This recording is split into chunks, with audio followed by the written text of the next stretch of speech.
Good afternoon, students. First of all, I want to congratulate you for your best performance that you have done yesterday, especially our Republic Day programs. I watched and heard your programs and performance, and I feel proud of you, especially some people. They tried their best and presented their best quality. Okay, I feel proud of you again.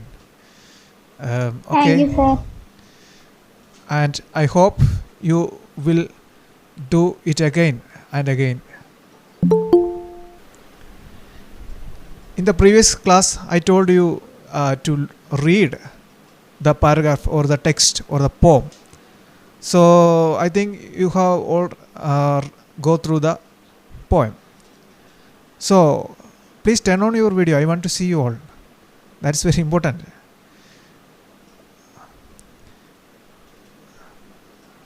Okay, that's very good. Please turn on it. You don't lose your data too much. I think this is your last class today or the second class. And after my class, you have no more class, I think. So, who is the author or the writer of the poem, the television? Please tell me. What about Mira? Can you tell me who is the Ronald Dahl. Ronald? Not it is not Ronald, but Roald. Roald Dahl or Dahl. Okay, very good. Thank you. Then Thank you. just I am going to read the poem again. So please listen closely and find out your mistake. So check, please just look into your textbook. Now, the most important thing we have learned so far as children are concerned is never, never, never let them near your television set, or better still, just don't install the idiotic thing at all. In almost every house we have watched them gaping. I mispronounced the word in the previous class as gaping. Actually, the real pronunciation is gaping. Gaping. G-A-P-I-N-G. Gaping. Okay. Please note it. We have watched them gaping at the screen. They loll and slope and lounge about and stare until their eyes pop out. Last week, in someone's place, we saw a dozen eyeballs on the floor. They sit and stare and stare and sit until they are hypnotized by it. Many of you have mispronounced the word hypnotized. Actually, the word means something sleepy, or we are attracted to something and feel interested and addicted to that. For example, we say about something, he is totally hypnotized because he always looking in the phone and he's engaged in the phone. Every time he is in the phone. So we always say he is hypnotized. Okay. Until they are hypnotized by it. The word hypnot you have mispronounced as hypnotism, something like that. But that is not the real pronunciation. Hypnotized, or there is another word, hypnotism. Hypnotism and hypnotized by it. Until they are absolutely drunk with all that shocking, ghastly junk. Oh, yes, we know it keeps them still. They don't climb out the window sill. They never fight or kick or punch. They leave you free to cook the lunch and wash the dishes in the sink. But did you ever stop to think, to wonder just exactly what this does to your beloved tot. Tot means child. It rots the sense in the head. It kills imagination dead. Then it clogs and clutters up the mind. It makes a child so dull and blind. He can no longer understand a fantasy, a fairyland. His brain becomes as soft as cheese. His powers of thinking rust and freeze. He cannot think, he only sees. Last class we stopped there. Am I right? Okay. So again, I am glad to see you, and I am very happy to see your performance, and it feels very good. Okay. I again appreciate you, and again I hope you to present more and more from you. Okay. I hope that you will present more and more. So come back again. Now I think you understood what I taught in the previous class. Okay. But please reduce your such habits. Means too much engaged in such a thing is very bad. We need all television, mobile phone, computer, all things are very essential nowadays. Without this something like breathing ഇതില്ലാതെ നമുക്ക് പറ്റത്തില്ല. So something it is very important, but try to control it. Your TV or television or computer, phone, anything else. ഉറക്കം വരുന്നുണ്ടോ? English പറഞ്ഞിപ്പം ആ വഴിക്ക് അങ്ങ് പോയി കഴിഞ്ഞാൽ അതാണ് പ്രശ്നം. ബോറിംഗ് ഉണ്ടെങ്കിൽ പറയണം, നമുക്ക് ടോണൊക്കെ ഒന്ന് ചേഞ്ച് ചെയ്യേണ്ടി വരും. Okay. Yes, then his brain becomes as soft as cheese. His powers of thinking rust and freeze. He cannot think, he only sees. All right, you will cry. All right, you will say. But if we take the set away,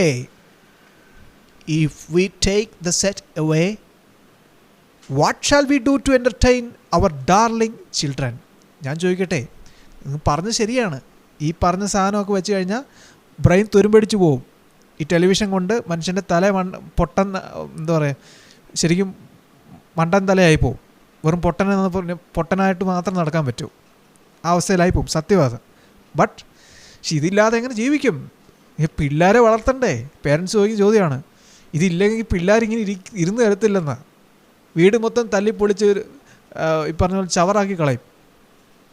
ഇതില്ലാതെ രക്ഷയില്ല, പിള്ളേർ അടങ്ങിയിരിക്കത്തില്ല. What shall we do? All right, നീ പറഞ്ഞ് ശരിയാ. You will cry. All right, you will say. നിങ്ങൾ പറയും, അത് നിങ്ങൾ കരയും. ഈ പറഞ്ഞത് ശരിയാണ്. പക്ഷേ but if we take the set away, ഈ സെറ്റ് എടുത്തങ്ങ് മാറ്റി കഴിഞ്ഞുണ്ട്, ടി വി സെറ്റ് എടുത്ത് വെളിയിൽ കളഞ്ഞുണ്ടല്ലോ. What shall we do to entertain? ഇവിടെ എൻ്റർടൈൻ എന്നുള്ള വാക്കിന് നമ്മുടെ സാധാരണ എൻ്റർടൈൻ എന്നുള്ള മീനിങ് അല്ല ഇവിടെ പറയുന്നത്. ഒന്നുമില്ല, keep them busy. Keep them BC.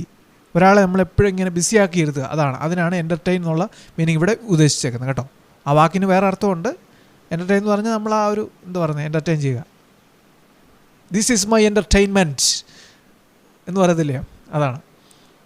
ഇതെൻ്റെ ഒരു എൻ്റർടൈൻമെൻറ്റാണ്. ഇങ്ങനെ ഇരുന്ന് എന്തുവാ ഫോണിലൊക്കെ പണിതുകൊണ്ടിരിക്കുന്നത്. ഇതാ പറയുന്നത്. What shall we do to entertain our darling? Darling means what? എൻ്റെ ഏറ്റവും പ്രിയപ്പെട്ട, എൻ്റെ ചക്കര എന്ന് പറയത്തില്ലയോ, എൻ്റെ പൊന്ന് പഞ്ചാര മക്കൾ അല്ലെങ്കിൽ മോനെ എന്ന് പറയുന്നത്, അതാണ്. What shall we do to entertain our darling children? നീ പറഞ്ഞതാ. ഈ പിള്ളേരെ എൻ്റർടൈൻ ചെയ്ത് തീർത്താൽ വേറെ വഴി പറഞ്ഞു തരൂ, നമുക്കത് നോക്കാം. Please explain that. അതാണ്. We will answer this by asking you what use the darling ones to do.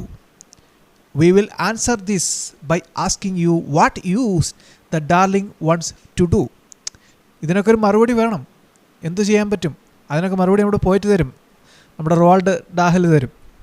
ഒരു വർക്ക് തരാം. നിങ്ങൾ വില്യം ഷേക്സ്പിയർ ആരാണെന്ന് നോക്കണം. ഒന്ന് റെഫർ ചെയ്തിട്ട് ജസ്റ്റ് അതിനെക്കുറിച്ചൊരു 4-5 പോയിൻറ്റ്സ് എന്നോട് പറയണം അടുത്ത ക്ലാസ്സിൽ. എല്ലാം ഞാൻ തന്നെ അങ്ങ് പഠിപ്പിച്ചു തന്നാൽ എങ്ങനെ? എപ്പോഴും ഞാനല്ലേ ഈ കഥ പറയുന്നത്. അതുകൊണ്ട് കാര്യമില്ലല്ലോ. ഇടയ്ക്ക് നിങ്ങളൊക്കെ ഒന്ന് ക്ലാസ് എടുക്കണം. നിങ്ങൾക്ക് അങ്ങനെ ഒരു ഓപ്പർച്യൂണിറ്റി ഞാൻ ഇടയ്ക്ക് തരാം കേട്ടോ. നിങ്ങളെ കൊണ്ടൊന്ന് ക്ലാസ് എടുപ്പിച്ച് നോക്കണം. എങ്കിലേ നിങ്ങൾ കുറച്ചൊന്ന് ബെറ്റർ ആവും. ഷേക്സ്പിയറിനെ കുറിച്ച് എല്ലാവരും ഓർക്കുമ്പോൾ തന്നെ പറയുന്നത് ഫാദർ ഓഫ് ഇംഗ്ലീഷ് ലിറ്ററേച്ചർ എന്നാണ് പറയുന്നത്. ഇംഗ്ലീഷ് സാഹിത്യത്തിൻ്റെ പിതാവാണ് ആര്? William Shakespeare. അത്രയെങ്കിലും നമ്മൾ അറ്റ്ലീസ്റ്റ് ഓർത്തിരിക്കണം. ആവശ്യം വരും, ഇതൊക്കെ ആവശ്യമുള്ളതാണ്. ഇംഗ്ലീഷ് പഠിക്കുന്ന ഒരാൾക്ക് ഇത് അറിഞ്ഞിരിക്കേണ്ടത് അത്യാവശ്യമാണ് കേട്ടോ. ഞാൻ പറഞ്ഞില്ല 9 ഞാൻ മെർച്ചൻ്റ് ഓഫ് വെനീസ് ക്ലാസ് എടുക്കുന്നുണ്ടെന്ന് ഞാൻ പറഞ്ഞില്ലായിരുന്നോ? അതൊക്കെ ആരുടെ വർക്കാണ്? William Shakespeare. എന്തോ ഈ ഡ്രാമാറ്റിസ്റ്റ് എന്ന് പറഞ്ഞാൽ എന്തോ? ഡ്രാമ എന്ന് പറഞ്ഞാൽ എന്തുവാ? What do mean by drama? Dramatist. Drama എന്ന് പറഞ്ഞാൽ നാടകം. പഴയ കാലത്ത് നാടകമൊക്കെ അവതരിപ്പിക്കത്തില്ലായിരുന്നോ? അമ്പലങ്ങളിലും പലയിടത്തുമൊക്കെ കണ്ടിട്ടുണ്ടോ? നാടകത്തിനൊക്കെ പോയിട്ടുണ്ടോ? എവിടാ? ഇപ്പം പിന്നെ എല്ലാം ഫോണിൽ. ഞാൻ പോയിട്ടുണ്ട്. അദ്വൈത് പോയിട്ടുണ്ട്. അതുകൊണ്ട് അമ്പലങ്ങളിലും പല പരിപാടികളും നാടകം അവതരിപ്പിക്കുന്ന ആളുകളുണ്ട്. അടിപൊളിയായിട്ട് ചെയ്യും. അതുപോലെ ഡ്രാമ, അത് നാടകം അവതരിപ്പിക്കണമെങ്കിൽ എന്ത് വേണം? അത് എഴുതണ്ടേ? നാടകം അവതരിപ്പിക്കാനുള്ള സംഭവമൊക്കെ എഴുതണ്ടേ? അത് എഴുതുന്ന ആളെയാണ് നമ്മൾ പ്ലേ റൈറ്റ് എന്ന് പറയുന്നത്. ഡ്രാമ എഴുതുന്ന ആ ഒരു സംഭവം, കഥയൊക്കെ എഴുതണ്ടേ? സ്ക്രിപ്റ്റ് എഴുതുന്ന അതൊക്കെ വേണം. എങ്കിലല്ലേ ചുമ്മാ ഒന്ന് നാടകം കളിക്കാൻ പറ്റുമോ? അതൊക്കെ എഴുതി പഠിച്ച് ട്രെയിൻ ചെയ്തല്ലേ അവതരിപ്പിക്കുന്നത്. നമ്മളൊരു നാടകം കളിക്കാൻ വേണ്ടി ഇരുന്നതാ, മറന്നുപോയോ? ഒരു ഡ്രാമ നമ്മൾ നടത്തണമെന്ന് പറഞ്ഞില്ലായിരുന്നു സ്കൂളിൽ. ഇപ്പോൾ കോവിഡ് ഒന്ന് അടച്ചു, എന്തു ചെയ്യാനാ? അപ്പോൾ ഷേക്സ്പിയറിനെ കുറിച്ച് എന്തെങ്കിലുമൊക്കെ നോക്കണേ, എങ്കിലേ നമുക്കത് പ്രയോജനപ്പെടും. ഇത് ആവശ്യമുണ്ട് കേട്ടോ. ഇംഗ്ലീഷിന് ഇതില്ലാതൊരു ഓപ്ഷൻ ഇല്ല. അസൈൻമെൻ്റ് ആയിട്ട് എഴുതണ്ട, ജസ്റ്റ് ബുക്കിൽ എഴുതിയാൽ മതി. എന്നിട്ട് ജസ്റ്റ് എനിക്കൊന്ന് അയച്ചാൽ മതി പേഴ്സണലി കേട്ടോ. ഒരു പേപ്പർ ഒരു പേജ് എഴുതിയാൽ മതി, എന്തെങ്കിലും അറിയാവുന്നത്. ചുമ്മാ അവിടെ നിന്ന് വലിച്ചു വാരി എഴുതാതെ മനസ്സിലാക്കി എഴുതുക, എങ്കിലേ കാര്യമുള്ളൂ. ഗൂഗിളിൽ നോക്കിയാൽ ഇഷ്ടം പോലെ കിട്ടും. വിക്കിപീഡിയ അങ്ങ് തുറന്നു വരും ഫുള്ള്. അത് മൊത്തം വേണമെങ്കിൽ പ്രിൻ്റ് എടുത്ത് എനിക്ക് അയച്ചു തന്നിട്ട് കാര്യമൊന്നുമില്ല. അത് എനിക്കിവിടെ എൻ്റെ സിസ്റ്റത്തിൽ എനിക്ക് തന്നെ എടുക്കാവുന്നേ ഉള്ളൂ. നിങ്ങൾ എഴുതുക എന്ന് പറഞ്ഞാൽ നിങ്ങളുടേതാക്കി എഴുതുക, എങ്കിലും നിങ്ങൾ പഠിക്കൂ. ഓക്കെ, അത്ര ഞാൻ പറയുന്നുള്ളൂ. ശരി, okay. All right you will cry, all right you will say, but if ഇത് ഞാൻ കുറച്ചേ എടുക്കുന്നുള്ളൂ കേട്ടോ. ഫുള്ളായിട്ട് എടുക്കാൻ എനിക്ക് പറ്റത്തില്ല, ഞാൻ പ്രിപ്പയർ അല്ല. അല്പം ബിസി ആയിരുന്നു, ഞാൻ പറഞ്ഞില്ലേ മുമ്പേ പറഞ്ഞ പോലെ. കുറച്ച് ഭാഗം തന്നിട്ട് നിങ്ങൾ വായിക്കാൻ ഞാൻ തരുന്നുണ്ട്. അപ്പം നിങ്ങൾ ഒന്നുകൂടെ വായിച്ചിടണം. നേരത്തെ വായിച്ചതിൻ്റെ ബാക്കി മതി, ഇന്ന് ഞാൻ പഠിപ്പിക്കുന്ന അത്രയും വായിച്ചാൽ മതി. All right you will cry, all right you will say, but if we take the set away, what shall we do to entertain our darling children? Please explain. We will answer this by asking you, what used the darling ones to do? ഈ സാധനം ഇല്ലെങ്കിൽ പിന്നെ അവരെ പിള്ളേരെ എങ്ങനെ ഞങ്ങൾ പിടിച്ചെടുത്തും? അത് പറ. അവർ കയ്യിൽ എന്തെങ്കിലും കൊടുക്കണ്ടേ? ഒരു കളിപ്പാട്ടം മേടിച്ച് കൊടുക്കണം. അപ്പോൾ പിന്നെ ആർക്കാ കളിപ്പാട്ടം വേണ്ടേ? ഞങ്ങൾ ഫോണിങ് തന്നാൽ മതി, ബാക്കി എല്ലാ സംഭവം അതിലുണ്ട്. ഓൾ ഇൻ വൺ എന്ന് പറഞ്ഞ പോലെ. What used the darling ones to do? How used they keep themselves content? Content means what? CONTENTED, content. Content means satisfied, സംതൃപ്തരാകുക. അത് എഴുതി വെക്കണേ. ഈ പറയുന്ന വാക്ക് മീനിങ് ഒക്കെ നോട്ട് ചെയ്യണേ. Contented means satisfied. Contented means satisfied. Satisfied എന്ന് പറഞ്ഞാൽ എന്തോ? സംതൃപ്തരായ, തൃപ്തിയായി എന്ന് പറയുന്നതാണ്. അതെ. How used they keep themselves contented before this monster was invented? ഈ പറഞ്ഞ ഈ ഫിഗർ സത്വം ഉണ്ടാകുന്നതിന് മുമ്പ് അവരെങ്ങനെ സാറ്റിസ്ഫൈഡ് ആയിരുന്നതെന്ന്, ഈ സാധനം കണ്ടുപിടിക്കുന്ന മുമ്പ് ഇവരെങ്ങനെ ജീവിച്ചതെന്ന്. നിങ്ങൾ പറഞ്ഞു ടി വി ഇല്ലെങ്കിൽ പിള്ളേർ ജീവിക്കത്തില്ല, പിള്ളേർ ചത്തുകളയും. ആ രീതിയിലാണ് പറഞ്ഞ് കേൾക്കുമ്പോൾ നമുക്കറിയാം. ഇതില്ലെങ്കിൽ ഞങ്ങൾ ജീവിക്കത്തില്ല. We will not leave or survive without this television. So we need the television and all that. That is a big problem. What shall we do? This is a very great problem. ഇതില്ലെങ്കിൽ നമ്മൾ ജീവിക്കത്തില്ല. അപ്പം ഇത്രയും കാലം ഇതില്ലാത്ത കാലത്ത് നിങ്ങൾ അങ്ങനെ തൃപ്തരായിട്ടിരുന്നതെന്നാണ് ചോദിക്കുന്നത്. ഇതില്ലാത്ത കാലത്ത് മനുഷ്യർ ജീവിച്ചേ. Before this monster was invented. ഈ മോൺസ്റ്റർ എന്ന് പറഞ്ഞാൽ എന്താ? മോൺസ്റ്റർ ഫിഗർ ജീവിയില്ലേ, ഫിഗർ സത്വം. അതാണ് ഈ കണ്ട മൃഗമാണോ മനുഷ്യനാണോ എന്താണെന്ന് തിരിച്ചറിയത്തില്ല. ഒരു ഫിഗർ രൂപയി അല്ലെങ്കിൽ ഫിഗർ സത്വം, ഫിഗർ ജീവി, അതാണ് meaning monster. Before this monster was invented. ഇതൊരു മോൺസ്റ്റർ തന്നെ കേട്ടോ. വീട്ടിലെ ഒരു ഫിഗർ ജീവിയാണ്. അതിൻ്റെ അപാര കഴിവേ പിള്ളേരെ അതുപോലെ പിടിച്ചിരുത്തുക, അതൊക്കെ ഒരു അപാര കഴിവ് തന്നെയാണ്. ഇതിൻ്റെ മുന്നിൽ പിള്ളേരിരിക്കുന്ന ഇരിപ്പ് നിങ്ങൾ കണ്ടിട്ടുണ്ടോ? അത് ഞാൻ കാണിച്ചു തരാം. പിള്ളേരെങ്ങനെയാണ് ഈ പറഞ്ഞ ഫിഗർ സത്വത്തിൻ്റെ ഫ്രണ്ടിൽ ഇരിക്കുന്നതിൻ്റെ ഒരു പിക്ചർ ഞാൻ ജസ്റ്റ് ഒന്ന് കാണിക്കാം, എങ്കിലേ ഒരു രസമുള്ളൂ. നിങ്ങൾ കാണേണ്ട ഒരു പിക്ചറുണ്ട് ഇതിൽ. ഇതുപോലെ ഇരിക്കും, കാണാമോ? ഇച്ചിരി ക്ലാരിറ്റി കുറവാണ്, ഞാൻ എടുത്തത് ഇച്ചിരി ക്വാളിറ്റി. ആ, ഇതുപോലെയാണ് ഇരിക്കുന്നത്. ടി വിയുടെ മുന്നിൽ ഇരിക്കുന്ന ഓരോ ഇരിപ്പാണ്. ഇങ്ങനെ ഇരിക്കും. ഇതാണ് അവസ്ഥ. എന്തോ ചെയ്യാം? സത്യം ഇതാണ്. ഇങ്ങനെ ഇരിക്കുന്ന ഒരവസ്ഥയൊന്ന് ആലോചിച്ച് നോക്കണം. ഒരു ഭീകരജീവി ഇരിക്കുന്ന പോലെ ഇരിക്കുക, monster. Before this monster was ഇവിടെ മോൺസ്റ്റർ എന്ന് പറഞ്ഞ ടി വി ആണേ. ഈ പിക്ചറിൽ കാണുന്നത് ചുമ്മാ ഒരു കോമഡിക്ക് വേണ്ടി ചെയ്തു വെച്ചേക്കുന്നതാണ്. Don't you know we will say it very loud and slow. They used to read, they would read and read and read and read and then proceed to read some more. ഇവിടെ ഇവിടെ പോയിട്ട് പറഞ്ഞ് ഫലിപ്പിക്കുകയാണ്, T V ഇല്ലെങ്കിലും മനുഷ്യന് ചത്തുപോകത്തൊന്നുമില്ല, ജീവിക്കാൻ പറ്റും. അതെങ്ങനെയാണെന്ന് നോക്കാം. Before how use they keep themselves contented before this monster was invented. Have you forgotten? Don't you no? നീ ഓർക്കുന്നില്ലേ? മറന്നു പോയിട്ടുണ്ടോ ഇങ്ങനെ കാര്യങ്ങളൊക്കെ? പണ്ട് കാലത്ത് ആൾക്കാർ എങ്ങനെ ഇതില്ലാതെ ജീവിച്ചതെന്ന് അതൊക്കെ ഓർക്കണം. ഇത് പുതിയ സംഭവമൊന്നുമല്ല. അതില്ലാതെ ആൾക്കാർക്ക് ജീവിക്കാൻ പറ്റും. V will say it very loud and slow. അതായത് ഞങ്ങൾ ലൗഡ് ആൻഡ് സ്ലോ എന്ന് പറഞ്ഞു കഴിഞ്ഞാൽ അവിടെ ഉദ്ദേശിക്കുന്നത് റീഡ് കെയർഫുള്ളി അതാണ് കേട്ടോ. ഉറക്കെ ഒരു കാര്യം വായിക്കുക, അല്ലെങ്കിൽ നമ്മൾ സ്ലോയി വായിക്കുക എന്ന് പറയുമ്പോൾ ശ്രദ്ധിച്ച് വായിക്കുമ്പോഴല്ലേ, അതുകൊണ്ടാണ് അവിടെ അങ്ങനെ പറഞ്ഞേക്കുന്നത്. റീഡ് കെയർഫുള്ളി എന്നാണ്. V will say it very loud and slow. വീണ്ടും അതെടുത്ത് പറയുകയാണ്. എന്തെടുത്ത് പറയുകയാണ്? പോയിട്ട് വീണ്ടും പറയുകയാണ്, ഇതില്ലാത്ത കാലത്ത് മനുഷ്യന് ജീവിക്കാൻ പറ്റി. ഈ മോൺസ്റ്റർ ഇല്ലാത്ത, ഈ ഭീകരജീവി ഇല്ലാത്ത കാലത്തും ഈ പണ്ടാരം ഇല്ലാത്ത കാലത്തും. അങ്ങനെ തന്നെ പറഞ്ഞ എളുപ്പം സാധാരണ മലയാള ഭാഷയിൽ. ഈ കുന്തറാണ്ടം കണ്ടുപിടിക്കുന്നതിന് മുമ്പും മനുഷ്യൻ ജീവിച്ചിരുന്നു സുഖമായിട്ട്, ഒരു കുഴപ്പമില്ലാതെ. ഇത് വന്നേ പിന്നെയാണ് എല്ലാ പ്രശ്നവും ഉണ്ടായത്. Don't you know we will say it very loud and slow. They used to read, they would read and read and read and read and then proceed to read some more. Proceed means what? ഒരു തയ്യാറെടുപ്പ്, അതാണ് proceed. ഒന്ന് ചെയ്യാൻ വേണ്ടിയുള്ള ഒരു ഒരുക്കം, അതാണ് actually എന്താണ് പ്രൊസീഡ് എന്ന് പറഞ്ഞത്. പ്രൊസീഡ്, മുന്നോട്ട് നീങ്ങുക, പുറപ്പെടുക, യാത്ര ചെയ്യുക, തോന്നുക, പ്രവർത്തിക്കുക, അങ്ങനെ പല മീനിങ് ആണ്. ഇഷ്ടം പോലെ മീനിങ് ഉണ്ട് ഇതിന്. മുന്നോട്ട് നീങ്ങുക അല്ലെങ്കിൽ ആ മീനിങ് എടുത്താൽ മതി ഇവിടെ. Okay. They used to read, they would read and read and read and read and then proceed to read some more. അത് ആൾക്കാരെങ്ങനെ ഈ ഒരു വായനശീലം ഉണ്ടാക്കുന്നത് എങ്ങനെയാണെന്ന് ഇനി നമ്മുടെ പോയിട്ട് പറയുന്നത്. അതായത് ഈ ടി വിയും കുന്തറാടൊക്കെ ആദ്യം മാറ്റി വെക്കുക, എന്നിട്ട് ചുമ്മാ ഒരു പുസ്തകം എടുത്ത് വായിച്ച് നോക്കുക. വായിക്കാൻ ആദ്യം ബോറായിരിക്കും. ഇപ്പം നമ്മുടെ ഈ ക്ലാസ് കേൾക്കുന്ന പോലെ ഇരിക്കും, മഹാബോറായിട്ട് തോന്നും. പക്ഷേ അത് കഴിഞ്ഞ് പതുക്കെ പതുക്കെ വായിച്ച് വായിച്ച് വായിച്ച് വരിക. വീണ്ടും നിങ്ങൾ പലരും വീഡിയോ ഓഫ് ചെയ്ത് ഉറങ്ങുകയാണെന്ന് തോന്നും. ഓക്കെ. അപ്പോൾ നിങ്ങൾ വായിച്ച് വായിച്ച് വായിച്ച് വായിച്ച് അങ്ങനെയാണ് വായനാശീലം ഉണ്ടാക്കിയെടുക്കുക. പതുക്കെ പതുക്കെ നമ്മൾ ഒരു വായനയിലോട്ട് കടന്ന് കയറി വരും. അങ്ങനെയാണ് വായനാശീലം ഉണ്ടാക്കിയെടുക്കുക. അത് ഉണ്ടാക്കിയെടുക്കണമെന്നാണ് നമ്മുടെ പോയിറ്റ് ഇവിടെ പറയുന്നത്.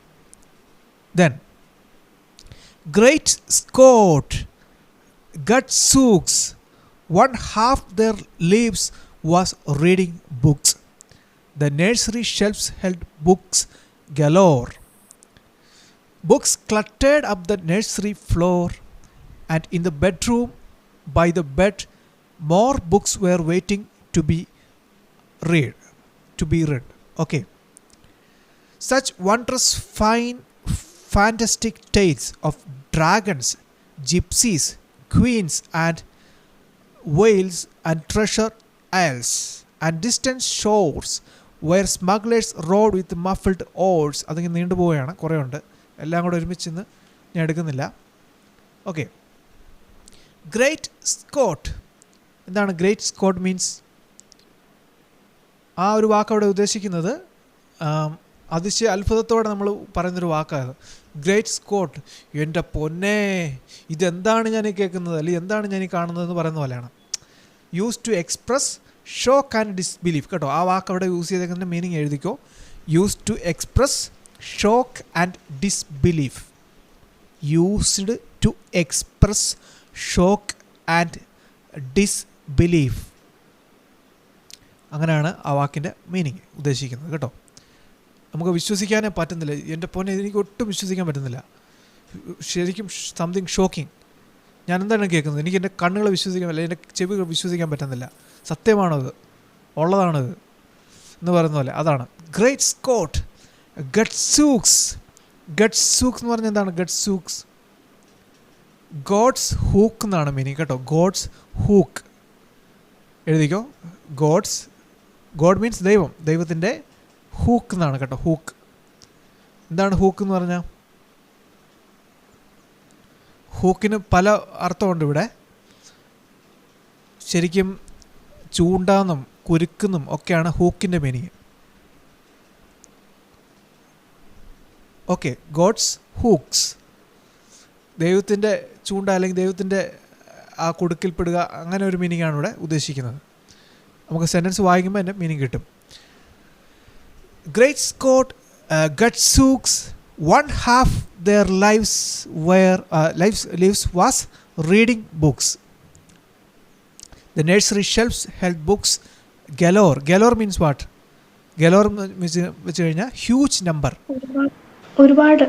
അതെ, galore means ഹ്യൂജ് നമ്പർ, അതാണ് ഒരുപാട്, huge number. Books cluttered. Cluttered എന്ന് പറഞ്ഞാൽ ആ വാക്ക് മീനിങ് ആദ്യം പറഞ്ഞു പോട്ടെ, എന്നിട്ട് നമുക്ക് എക്സ്പ്ലെയിൻ ചെയ്യാം. Cluttered means untidy. Untidy way, അതായത് വൃത്തിയേടായി കിടക്കുക, അഴുക്കായി കിടക്കുക, അല്ലെങ്കിൽ ചെതറി കിടക്കുക, അതാണ്. Books cluttered up the nursery floor. ഒന്നുമില്ല, തറയിൽ ഇങ്ങനെ ചെതറി കിടക്കുന്നു എന്നുള്ള അർത്ഥമാണ്. And in the bedroom by the bed more books were waiting to be read. അങ്ങനെയാണ് പറയുന്നത്. അതായത് ഈ ടി വിയും കുന്ത്രാണ്ടൊന്നും ഇല്ലാത്ത കാലത്തുള്ള അവസ്ഥ എങ്ങനെയാണ്? അതായത് മനുഷ്യൻ്റെ പകുതി ആയുസ്, 1/2 their lives, നമ്മുടെ മനുഷ്യൻ്റെ പകുതി ആയുസ് മുഴുവൻ എങ്ങനെയാണ്? ഈ പുസ്തകത്തിൻ്റെ പുറകെയാണ്. ഏത് നേരം പുസ്തകം പുസ്തകം പുസ്തകം പുസ്തകം.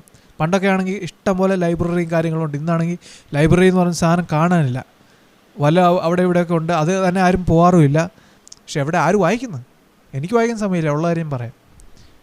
ഇപ്പോൾ ഈ ഫോൺ കയ്യിലുള്ളപ്പം പിന്നെ ഇപ്പോൾ ഒരു പ്രതിലിപി എന്ന് പറഞ്ഞൊരു ആപ്ലിക്കേഷനുണ്ട്. പ്രതിലിപി കേട്ടിട്ടുണ്ടോ?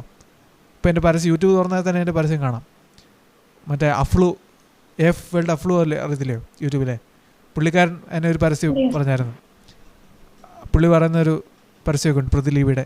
ഇപ്പോൾ പിന്നെ എല്ലാവരും പുസ്തകമൊക്കെ വായിക്കുന്ന പോലെ ഫോൺ ഇങ്ങനെ പൊക്കിയെടുത്ത് കാണിച്ച് അതിൻ്റെ ഒരു പരസ്യമുണ്ട്. ഇപ്പോൾ ആർക്ക് വേണം ലൈബ്രറി എന്നൊക്കെയാണ് അവസ്ഥ. മാറിയുണ്ടോ? ഞാൻ പറഞ്ഞു, പണ്ട് അങ്ങനെ അല്ല. പണ്ടൊരു കാലം ഉണ്ടായിരുന്നു ലൈബ്രറി എന്ന് പറഞ്ഞാൽ അവിടെ എല്ലാവരും അംഗത്വമുണ്ട്, അല്ലെങ്കിൽ എപ്പോഴും ഇവിടെ ആളുണ്ട്. ഇപ്പോൾ ലൈബ്രറിയിൽ അങ്ങനെ ആളൊന്നുമില്ല. പുത്തൂർ ലൈബ്രറി ഉണ്ട്, നമ്മുടെ ഇവിടെ ലൈബ്രറിയൊക്കെ ഉണ്ട്. പക്ഷേ ഞാൻ പോയിട്ടില്ല. ഇടയ്ക്ക് വേറെന്ത് ആവശ്യത്തിന് അതുവഴി വന്നപ്പോൾ ഒന്ന് തലയിട്ട് നോക്കിയതല്ലാതെ ഞാൻ കയറിയിട്ടില്ല ലൈബ്രറിയിലൊന്നും. നമുക്കിവിടെ സമയമില്ല. ഇവിടെ ഇപ്പം ഫുള്ള് ബിസി അല്ലയോ. ഫോൺ വന്നിട്ട് സ്പീഡ് കൂടി എന്ന് പറയുന്നു, പക്ഷേ മനുഷ്യൻ്റെ തിരക്ക് കൂടുന്നേ ഉള്ളൂ, കുറയുന്നില്ല. ഉണ്ടോ? ഈ ടെക്നോളജി കൂട്ടിയിട്ട് വല്ല കാര്യമുണ്ടോ? പണ്ടത്തെ കാലത്ത് ആൾക്കാർക്ക് സമയമുണ്ടായിരുന്നു എല്ലാത്തിനും. വായിക്കാൻ സമയമുണ്ട്. പുസ്തകം മേടിച്ചുകൊണ്ട് ദിവസങ്ങൾ ഒരു 2 ആഴ്ച അല്ലെങ്കിൽ കുറേ ആഴ്ചകൾ കൊണ്ട് വായിച്ച് തിരിച്ചു കൊണ്ടുവെക്കും. അങ്ങനെയൊക്കെ ആയിരുന്നു. ഇപ്പം അതൊന്നുമില്ല. ഇപ്പം പുസ്തകം കൊണ്ടുപോയി തിരിച്ച് തരത്തില്ല, അത് വേറെ കാര്യം. Okay, great Scott gadzooks, 1/2 their lives was reading books. പകുതി ജീവിതകാലം മൊത്തം വായിച്ച് തീർക്കാനുള്ള പുസ്തകം വാസ്തവത്തിലുണ്ട്. The nursery shelves held books galore. അതായത് നമ്മുടെ ഷെൽഫ് നിറച്ച് ഇങ്ങനെ പുസ്തകങ്ങൾ നിരത്തി നിൽക്കുന്നൊരു കാലമുണ്ട്. അതുപോലെ books cluttered up the nursery floor. അത് മാത്രമല്ല, കുറേ പുസ്തകങ്ങൾ ഇങ്ങനെ വലിച്ചു വാരി തറയിലും കിടക്കും. കാരണം ഈ പുസ്തകം വായിക്കാനുള്ള ത്വര കൊണ്ട് ആൾക്കാരിങ്ങനെ ചിക്കിച്ചൊക്കെ ഇങ്ങനെ തപ്പുപോകും. പുസ്തകം എടുക്കുമ്പോൾ കുറേ എണ്ണം തറയിൽ കിടക്കും, അവിടെ ഇടും, വീഴും. ഇഷ്ടമുള്ളവരുടെ എടുത്തുകൊണ്ട് അവിടെ നിന്ന് പോകും പെട്ടെന്ന്. ലൈബ്രറിയിലൊക്കെ അങ്ങനെയല്ലേ? ഇപ്പോൾ പിന്നെ റൂളൊക്കെ ഉണ്ട്, കറക്റ്റായിട്ട് എടുത്ത് വെക്കണം. അങ്ങനെ പണ്ടങ്ങനൊന്നുമല്ല. പറഞ്ഞാൽ ഭയങ്കര ആവേശമാണ് ഈ പുസ്തകം വായിക്കാൻ. നമ്മൾ ഈ സിനിമ കാണുന്ന പോലെ തന്നെയുള്ള ഫീലിംഗാണ് ടെക്സ്റ്റ് വായിക്കുമ്പം. പുസ്തകം വായിക്കും, നോവലൊക്കെ വായിക്കുമ്പോൾ ഉണ്ട്. ഇപ്പം എന്നെ ഇൻട്രസ്റ്റിംഗ് ആയിട്ട് ആക്കിയിട്ടുള്ള ഒരുപാട് പുസ്തകങ്ങളുണ്ട്. നമുക്ക് ചിലപ്പോൾ വായിക്കാൻ തോന്നും. ഇരുന്ന് വായിച്ചു കഴിഞ്ഞാൽ വായന നല്ലതാണ് കേട്ടോ. നമ്മുടെ ലൈബ്രറിയൊക്കെ പ്രയോജനപ്പെടുത്തായിരുന്നു. ഇപ്പോൾ പറഞ്ഞിട്ട് കാര്യമില്ല, അവസ്ഥ ഇതായിപ്പോയി. Books cluttered up the nursery floor and in the bedroom by the bed. ബെഡ്റൂമിലുണ്ട്, അവിടെ ചെന്നാലും പുസ്തകം കിടക്കുക. അവിടെ ബൈ ദ ബെഡ്, ബെഡിലുണ്ട്. More books were waiting to be read. അവിടെ എല്ലാം ഇങ്ങനെ പുസ്തകം കിടക്കുക. വായിക്കാൻ വേണ്ടിയുള്ള പുസ്തകങ്ങൾ ഇങ്ങനെ കെട്ടിക്കിടക്കുകയാണ്. സമയമില്ല. അവിടെ ഏത് റൂമിൽ ചെന്നാലും പുസ്തകം ഇങ്ങനെ കൂട്ടുമായിട്ട് അവിടെ എല്ലാം ചെതറി കിടപ്പുണ്ട്. ഇങ്ങനെ ഒന്ന് വായിക്കാൻ എടുത്ത് നോക്കിയിട്ട് പറഞ്ഞാൽ അത് വേണ്ട, മറ്റേത് വായിക്കാം. മറ്റേത് നോക്കിയപ്പോൾ ഇതിനേക്കാൾ നല്ല മറ്റേ വേറൊരു അപ്പുറത്തിരിപ്പുണ്ട്, അതെടുക്കാം. അങ്ങനെ ഓരോന്ന് മാറി മാറി നോക്കുക. പുസ്തകം കാണാത്ത നിങ്ങളോട് ഇത് പറഞ്ഞിട്ട് എന്ത് കാര്യം? ഇത് പറയുന്നത് എന്നെ പറഞ്ഞാൽ മതി. ഓക്കെ, മോർ ബുക്സ് വെയർ എന്താണ്? എന്തുവാ സാർ ഇത്? ഞങ്ങൾ അത് പറഞ്ഞു, പക്ഷെ എനിക്ക് ക്ലിയർ ആവുന്നില്ല. അദ്വൈത് ഒന്ന് വീഡിയോ ഒന്ന് ഓഫ് ചെയ്തിട്ടൊന്ന് പറഞ്ഞു. ഞങ്ങൾക്ക് വായിക്കാറുണ്ട് സാറേ. ഉണ്ട്, വായിക്കാറുണ്ട് അദ്വൈത്. ഞാൻ വായിക്കാറില്ല ആ, സാർ. ഈ കഴിഞ്ഞ ദിവസം ഞാൻ ലൈബ്രറിയിൽ നിന്ന് ബുക്ക് എടുത്ത ഒരു ഇംഗ്ലീഷും ഒരു മലയാളവും. ആണോ? നിങ്ങളുടെ വീടിൻ്റെ അവിടെ ലൈബ്രറി ഉണ്ടോ? അല്ല, നമ്മൾ സ്കൂളിൽ നിന്ന്. സ്കൂളിൽ നിന്ന്. നല്ലതാണ് കേട്ടോ, ആ ശീലം നല്ലതാണ്. അങ്ങനെ ഉണ്ടെങ്കിൽ ഞാൻ അപ്രീഷിയേറ്റ് ചെയ്യുന്നു കേട്ടോ. അത് അപ്രീഷിയേറ്റ് ചെയ്യേണ്ട കാര്യമാണ്. നന്നായിട്ട് വായിക്കണം. ആ വായനശീലം ഞാൻ പറഞ്ഞില്ലേ, ഇംഗ്ലീഷ് വായിച്ചാൽ നമുക്ക് രക്ഷപ്പെടാൻ പറ്റും. ഇംഗ്ലീഷിൻ്റെ കാര്യം ചെയ്യാതെ മലയാളമാണെങ്കിൽ മലയാളം അതും വായിക്കുമ്പോൾ മലയാളത്തിൽ ക്ലിയർ ആവും. മലയാള അക്ഷരത്തെറ്റില്ല എഴുതണമെങ്കിൽ വായിച്ചാൽ നമുക്ക് കിട്ടത്തുള്ളൂ. ഈ റീഡേഴ്സ് ഡൈസ് എന്ന് പറഞ്ഞ സാധനം വായിച്ചാൽ ഇംഗ്ലീഷ് രക്ഷപ്പെടും. And in the bedroom by the bird more books. നിങ്ങൾ ബോറടിക്കാതിരിക്കാനാണ് ഇടയ്ക്ക് ഇങ്ങനെ വർത്താനൊക്കെ പറഞ്ഞത്. ഇപ്പോൾ തന്നെ ബോറാന്ന് എനിക്കറിയാം, എനിക്കിത് ബോറായിട്ട് തോന്നി ഇപ്പം. Such wondrous fine fantastic tales. മനസ്സിലായില്ലേ? പല പല പുസ്തകങ്ങളാണ്. ആ പുസ്തകങ്ങൾ എങ്ങനെയാണ് വായിക്കാൻ വേണ്ടി കിടക്കുകയാണ്, വെയിറ്റിംഗ് ആണ്. Okay, more books were waiting to be read. Such wondrous എന്ന് പറഞ്ഞാൽ എന്താ? വണ്ടർഫുൾ. ഫൈൻ, ഒരു fine fantastic tales means what? Tale എന്ന് പറഞ്ഞാൽ എന്താ? പട്ടിയുടെ പൂച്ചയുടെ വാലാണോ? Tale means story of dragons. എന്തുവാ? ഡ്രാഗണിൻ്റെ കഥകളൊക്കെ അല്ലേ വായിച്ചിട്ടില്ലേ? ജിപ്സീസ് ഇല്ല, വായിക്കണം, നമുക്ക് വായിക്കണം. സൂപ്പർ കഥകളൊക്കെ ഉണ്ട്. പിന്നെ സീരിയൽ സിനിമ കണ്ട് പേടിക്കുന്ന നിങ്ങൾ ഡ്രാഗണിൻ്റെ കഥ എന്താ കാണാത്തെ? ജുറാസിക് പാർക്കൊക്കെ കേട്ടിട്ടില്ലേ? അത് കണ്ടിട്ടുണ്ട്. അതുപോലെ ഡ്രാഗണ് കണ്ടിട്ടില്ലേ? ജുറാസിക് ഇങ്ങനെ കയറി വരും, അപ്പോൾ കടിച്ച് കീറുന്ന മട്ടിൽ. ഓക്കെ, അങ്ങനെ അല്ലല്ലേ? അത് ഞാൻ കണ്ടിട്ടുണ്ട്, വ്യക്തമായിട്ട് അറിയാം. അങ്ങനെയൊന്നുമല്ല ഞാൻ കാണിച്ചു. Of dragons. ജിപ്സി എന്താ? ജിപ്സി എന്താണ്? ജിപ്സി സ്പിരിറ്റ്സ് ആണ്, ഓരോ ആത്മാക്കൾ വരുന്നതും അതൊക്കെയാണ് ജിപ്സി. പ്രേതകഥകൾ, ഭൂതം പ്രേതം എന്നൊക്കെ പറയത്തില്ലേ, അതാണ് ജിപ്സീസ്. ക്വീൻസ്, രാജകുമാരി, അതൊക്കെ ഇങ്ങനെ ഓരോ കഥകളുണ്ടല്ലോ, ഫെയറി ടെയിൽസ്. ആൻഡ് വെയിൽസ് എന്തുവാ? WHEL, വെയിൽ. തിമിംഗലം എന്നുള്ള മീനിങ് ആണ്. തിമിംഗലം, അതാണ് വെയിൽ. ബ്ലൂ വെയിൽ കേട്ടിട്ടില്ലേ? Blue whale. Okay. And treasure അയൽ. എന്താണ് ട്രഷർ അയൽ? ഒരു ഐലൻഡ് കാണും, അവിടെ നിധി ഇങ്ങനെ സൂക്ഷിച്ചു വെച്ചിട്ടുണ്ട്. അങ്ങനെയുള്ള കഥ വായിച്ചിട്ടുണ്ടോ? അവിടെ ചെന്ന് ആ നിധി കണ്ടെത്തണം, അതിനുവേണ്ടി എക്സ്പ്ലോഷൻ. അങ്ങനെ യാത്ര ചെയ്യുന്നു, അവിടെ ചെന്ന് അത് കണ്ടുപിടിക്കുന്നു, അതാണ് കഥ. അതിനെ കണ്ടുപിടിക്കുമ്പോൾ ചിലപ്പോൾ നിധി കിട്ടണമെങ്കിൽ ചിലപ്പോൾ ഡ്രാഗണുമായിട്ടോ അല്ലെങ്കിൽ വേറെ എന്ത് ജീവിയായിട്ട് യുദ്ധം ചെയ്ത് അതിനെ കീഴ്പ്പെടുത്തണം. അങ്ങനെയൊക്കെ ഗ്രീക്കിൽ ഒരുപാട് കഥകളുണ്ട്. രസം അത് വായിച്ചു തരുന്നത് നിങ്ങൾ രാവും പോലും അതിൻ്റെ പുറം ഇരിക്കും. അങ്ങനെയുള്ള കഥകളൊക്കെ ഉണ്ട്. And treasure isles and distant shores. അകലങ്ങളുള്ള ഷോർ എന്താണ്? തീരം, കടൽ തീരം അല്ലെങ്കിൽ എന്തെങ്കിലും തീരമാണ് shore. Where smugglers rode with muffled oars. അപ്പോൾ നമ്മൾ അവിടെ നിർത്തുകയാണ്. ഡിസ്റ്റൻറ്റ് ഷോർസ് വരെ നിൽക്കട്ടെ. I hope that you enjoy the class more. Means bored and bored. Okay, thank you. Then left ചെയ്തോ. Thank U.